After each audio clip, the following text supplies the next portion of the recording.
He's Nick. I'm Matt, and we're insufficient. What are you doing? Dude, the volume turned down. Yeah, you fucked the volume again. I didn't do that. It's good. That's it. We're good. We're back. It's at the right volume. Are you sure? Yes, because it's really loud in my ears. Yeah, it should be. That's how you know it's good. Okay, first of all, it's fucking Tuesday, okay? Maybe it's Wednesday. I don't know. But doesn't matter. Here's what matters. We have a correction. And this is a fucking groundbreaking, life-changing, completely alters the entire fabric of the universe correction. And you're about to be blown away. Blown away.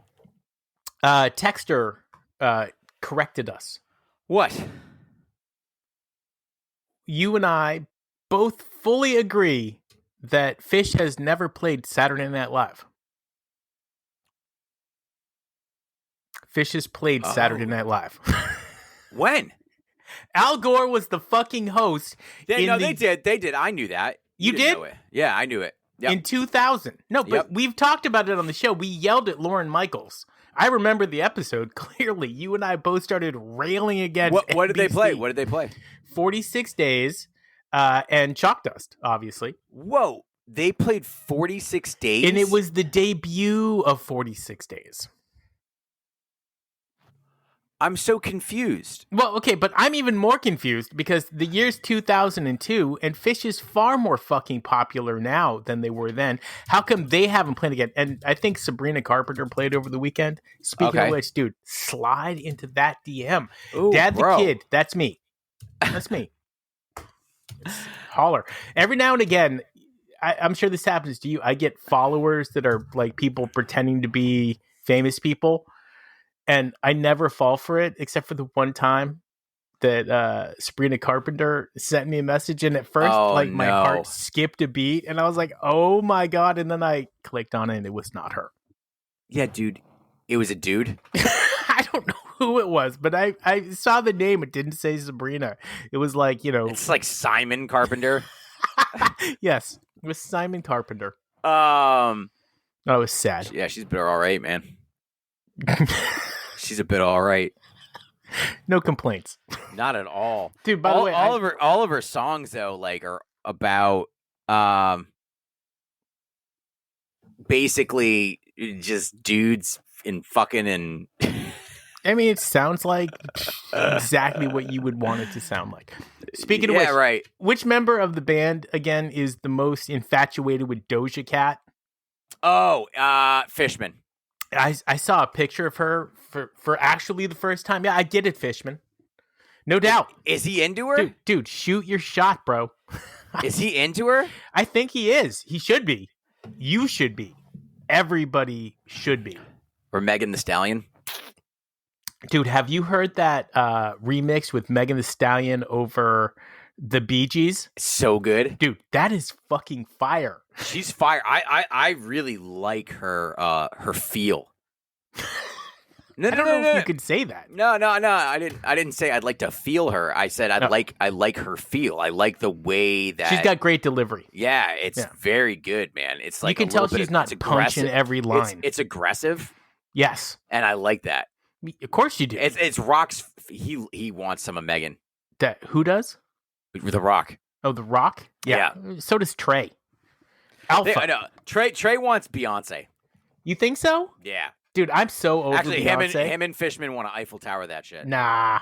Yeah. You can't. First of all, you can't Eiffel Tower anybody with Fishman. You could London Bridge, maybe. Maybe.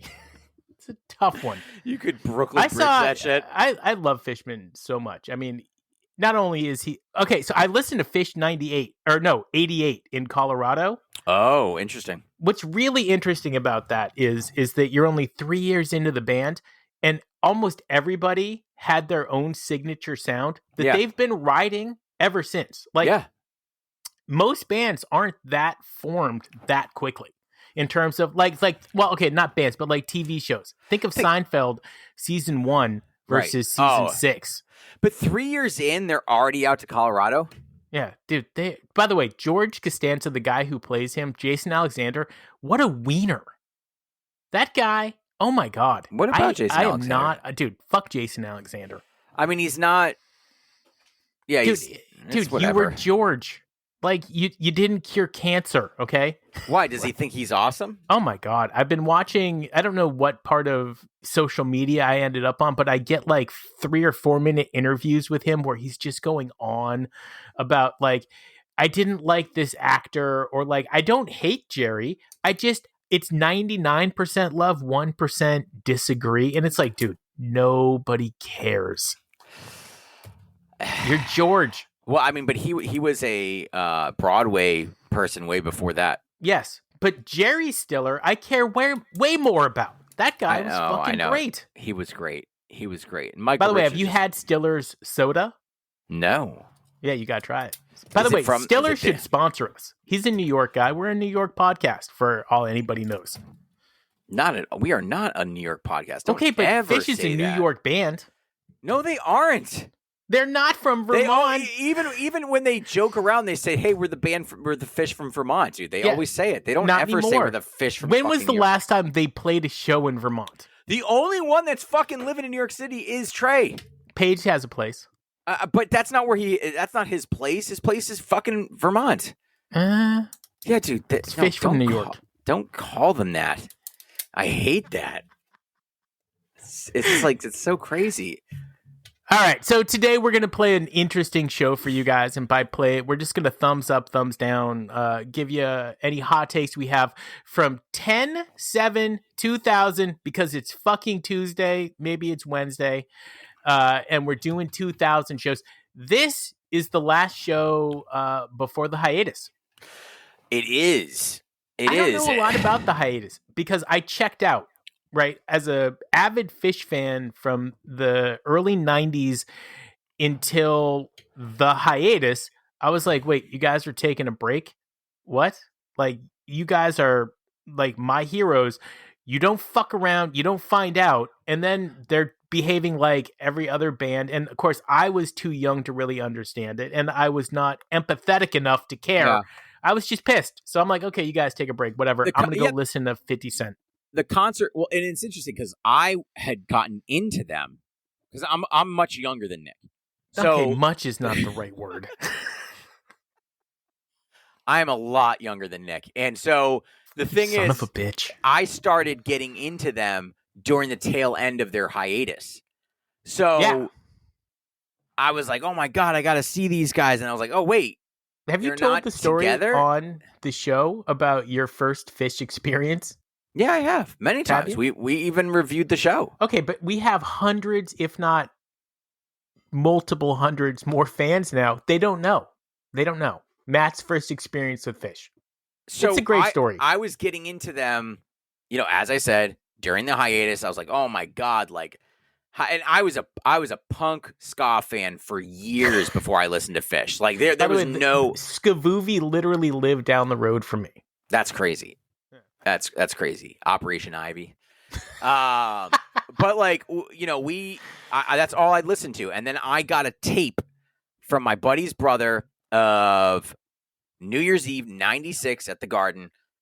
And New Year's in the Garden. I was hooked. Dude, tell everybody how you listened to it. That's the only thing people care about. So I'd moved down to my new room in my house. I must have been a freshman or sophomore in high school, And if you didn't live in the basement of your house, were you really a fucking cool person or not? Keep going. Right. And so, I'm a drummer, and I was like, hey, I bought my first eighth or whatever, and I fucking smoked it, and I blew the smoke into the open hole of the front end of my kick drum, and I plugged it up, and then I hotboxed the shit out of it, and I put on this tape, man, and it changed my life. Okay, as far as the way music. that I remember the story was you were inside the kick drum smoking dope, and then you listened to Phish. Yeah, that's what I did. And it's no wonder that you loved it. I mean, it's New Year's 96. It was awesome. And you had to be hooked, or you wouldn't be human. And then I watched The Bittersweet Motel, which I watched endlessly. And YouTube wasn't around then, so I couldn't watch any of those really live shows. And, I started listening to some more live Phish, and I was like, God damn it, I can't believe they're not together. And all of a sudden they announced that my girlfriend at the time was like, they're getting back together. I was like, no fucking way. And she's like, and they're playing a show at the Worcester Centrum Center. I was like, oh man, I got to go to the show, blah, blah, blah, blah, blah. Well, her dad made a lot of money, had some connections, got us 3 tickets. And this is when there was no general floor at the show. You had seats. I would go back to that. I want seats, not floor. Yep. And then so he got us 3 tickets dead center on the floor. Yeah. I lost my shit. Dude, it's great. I love the fact that I was at Opened your up first with concert, by the way. Even though you weren't at, even though we didn't know each other. We were both there. And we were both on the floor. I was in the way back. I was not near the front, but I was on the floor in the back. It was every bit of the experience that I wanted from that fucking show. You know what? Damn it, did they play funky at that show? It's a great show. Some of the best Ghost MoMA I have ever heard still today. However, I did not enjoy some of their song selections from that first set. I didn't mind hearing their... We've talked about it endlessly. We'll talk about it again, I'm sure. But they've never played 3 of those songs ever again. So they didn't enjoy it either. This was a bittersweet chapter in Phish's history because the band announced the break, right? And fans came knowing this might be the last show for years or ever. Oh, this one? Yeah. Yes. And Shoreline Amphitheater, October 7th, 2000. Pre-show music, the Rolling Stones, the last time was played over the PA. Sort of a cheeky, self-aware send-off. Who does the house music? Is it Fishman? I know that the band picks some of the music that you're listening to. Absolutely. After the final notes faded away, the Beatles' Let It Be was played as the crew packed up the audience and gave them a long emotional ovation. No words were spoken by the band. The music did all the talking. That is interesting. In a truly non-homophobic 1999, 2000 way, I gotta say that's pretty gay. Not cool. And I mean it. I mean, I don't know if we're bringing it back. If we're not bringing it back, fine. I'll stop using it. But like, you guys play the Beatles, the Stones. Like, you guys are 2000s Phish. You're not. You could play that now, and I would say, yeah, I think you guys have earned it. However, you can't do too much because if you do the Coventry send-off, that is the most embarrassing thing I've ever seen. Dude, don't even. Have we ever done Coventry on this show? We have not. I don't know if we ever will. They should be embarrassed by Coventry. I think they are. I think Trey is. I think Trey's embarrassed. That was a rough night. Weren't you at Coventry? Yeah, but it was a rough run for them. It's a rough run. All right. Song 1, set 1, Mountain View, California. First Tube. I gotta tell you, that's a fucking bold ass statement, Trey. First Tube into Mike's. Oh, we get a Mike's groove. You get a Mike's groove. You get a great right Mike's groove. Right out the gate. Phish came out swinging, man. Okay, this is like, they're gonna play 7 songs. I think this first set. First Tube, Mike's I'm Hydrogen, into Wikipog, and this is all amazing music. Like, listen, Trey's signature sustain and feedback, heavy peaks, symbolic of the modern 2.0 sound. So you get a little bit of the 2.0, what's coming up in 2.0 with this show. Yeah, his brain has changed from the drugs and the alcohol, and it's what he's into, and it's what I'm into. This show is fantastic, and it makes you, wonder. Yeah. Makes you wonder. Followed up with Fee. It's cool shade. Yeah, Banana right. Tree. I love Fee, man. I'll always take a Fee. By the way, he did not sing into the microphone. I mean, the megaphone. Yeah. So if you want a megaphone, this is not the show for you. Followed up with a bathtub gin, man. Do you think that Sneaky, this is like 1.0, maybe even 2.0 Phish's favorite song for them to play? Yeah. I still think it is. Like, I don't know if it is now, but I think that like they never would admit it, but as in a collective unit, this might have been their favorite song. They like the disjointedness of it. Yes. And I think Paige, who, is truly one of the greatest piano players in history, and fight me on that if you have to. Not you, Matt, the listener. But, he gets to be Gershwin, and I see a lot of comparisons between the two. And so, Paige, I would love it if instead of awesome, spaced out music I can play with the lights down low, you compose something a little more, because I know you like to do that. And I would like it if you did. Followed up with a Glide. I am so glad. We are glad that you're alive. When do you think the last time they played Glide was? I don't know. It's been a while, but they also played this one at Coventry, man, and it was really fucked. The reason I ask is because the last time they played it was at the Shoreline Amphitheater in 2021. Wow. I like this song. I love Glide. It's a fun, stupid song. It's great.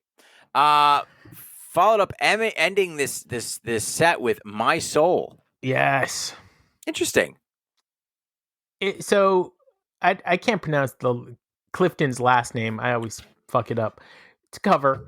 But I did want to bring up a dude named Jimmy Cliff. Has Phish ever covered Jimmy Cliff? I think they have. I think they should. That guy leaves it all on the floor every single fucking time on a song. Every song. The Harder They Come, I played that song in my last band. The harder they come, the harder they fall. After all. Dude, every single song that I can think of his is a fucking banger. Sure, the sun don't shine, I'm gonna get mine. Yeah, like, dude. I would, you know what? At some point this year, your Christmas present to me is instead of talking about Phish one episode, we're talking about Jimmy Cliff. Phish played Many Rivers Cross. They also played Sitting in Limbo. That's a great one. Yep. They never played The Harder They Come.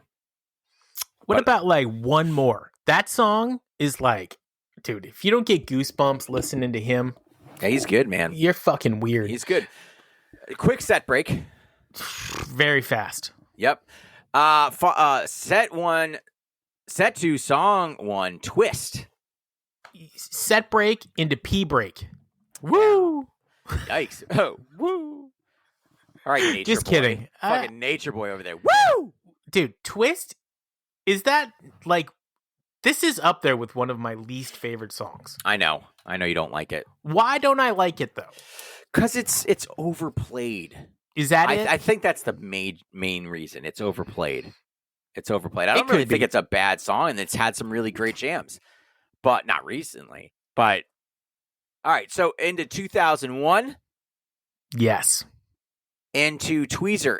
And basically, Twist also included San Jose. They love fucking playing that tease. I don't understand. He loves playing that. He loves it. No, he loves it. He loves it. He loves it. By the way, this next song, they also played at Coventry. Didn't end well there. And it probably didn't end well here. And you can go back and you can put this show into YouTube and you can watch the entire thing. Yeah. This is true Russell Crowe as Fishman. And I still can't remember who's the guy from Barbie, the Ken, who plays Ken? Oh, I wanted to say Zac Efron. It's not Zac Efron. No, the blonde kid. Yeah, no, he's not blonde. Yeah, of course he is. Is he blonde? Yeah. How do you spell Barbie? Stop it. No, seriously. Isn't it Barbe?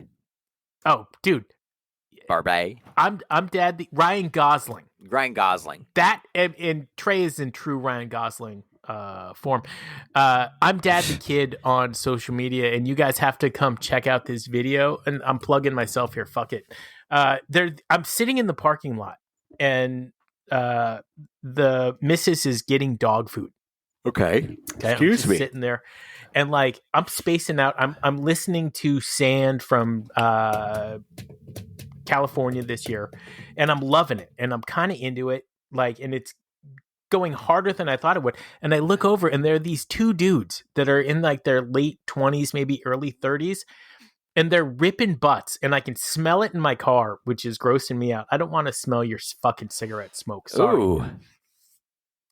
And they're playing with Barbies. They're ripping butts, standing in a parking lot, playing with Barbies. Adults? And so like adults, 30s, late 20s, early 30s. So I take my phone out, and I'm not even hiding it. I turn over and I just start fucking recording them because this is the weirdest thing I've ever seen. Don't do drugs, kids. So I'm going to post that. Dad the Kid, check me out. So 2001 and Tweezer brought the deep funk heat on this one, man. Oh, you're going back to the Tweezer. Yeah, we didn't talk about it really. I went into the Velvet Sea. All right, Waiting in the Velvet Sea. I was making fun of Paige. Then coming up with the Meat Stick. Dude, home run! Meat Stick. Dude, with the Japanese lyrics, song. Of course. Dude, I'm telling you, I know you got a new band and you guys rock. You need to add Meat Stick. It's the best Phish cover you can do. It's funny, like the guitarist listens to a bunch of Dead and a bunch of other jam bands never listen to Phish. Dude, Meat Stick is basically the Dead. They'd be like, "What the fuck is this? Time Fire on the Mountain?" Meat Stick, bury the Meat Stick. Check out the. I mean, meat that stick. is a sexual. That's sexual. Oh, sorry, had to do it. David Bowie, loved it. It's a great David Bowie. And you know what? If you guys are going on a hiatus for a couple years, and this is going to be the last real song you play, yeah, great. The band did flub parts. Of course they did. Yeah.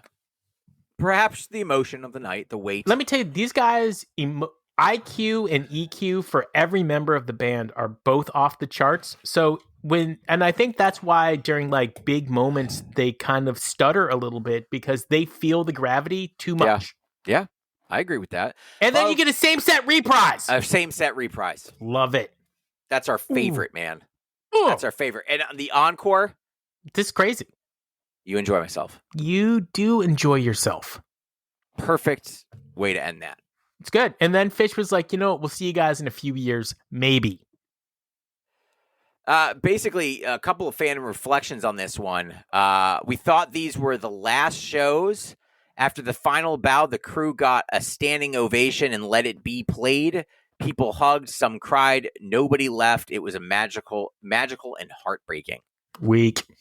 Yeah, it was. You know. But they're back. They're back. We're back. He's Matt. I'm Nick. This has been insufficient. I'm way better on the outro music than with the intro. Yes. Intro. A lot less pressure. You have a tough time. Well, also like Phish with that.